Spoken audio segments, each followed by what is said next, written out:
Dumont has tasked me with investigating the ethical views and perspectives on the decision to allow product placement in our children's Saturday morning television shows. Since, they're cutting the allowance on our commercials. For the investigation, I will be using the Potter Box of Moral Reasoning and Media Ethics Case and Moral Reasonings to arrive at an ethical solution. First, we must define the problem.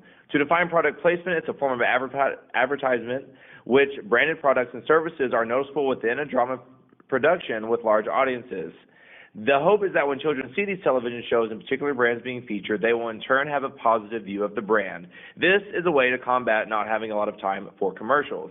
The ethical dilemma here is, should we allow product placement in our children's programs since advertising to children is already an ambiguous subject? The values at stake here are obviously trust. Children's programs in general are television shows that parents generally let their children watch without supervision. That being said, it's imperative these parents trust our programming and our choices in what programs we choose to air. The moment we lose our parents' trust, we lose their business as well. Finally, we'll talk about principles. I feel like the only ethical principle applicable in this case is Confucius' golden mean. So basically, the moral virtue is the appropriation between two extremes.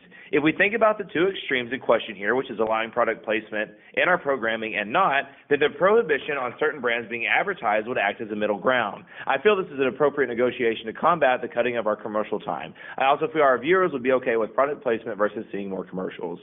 Obviously, we need to talk about the loyalties here. There are a plethora of loyalties to consider. The first and probably most obvious is to our viewers. We want to constantly provide programming our viewers enjoy.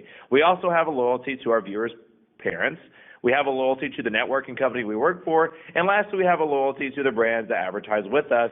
Since we are being restricted on commercial time, we still have to wait to advertise for them. After using the Potter Box of Moral Reasoning, I have decided it would be okay to allow product placement within our brand.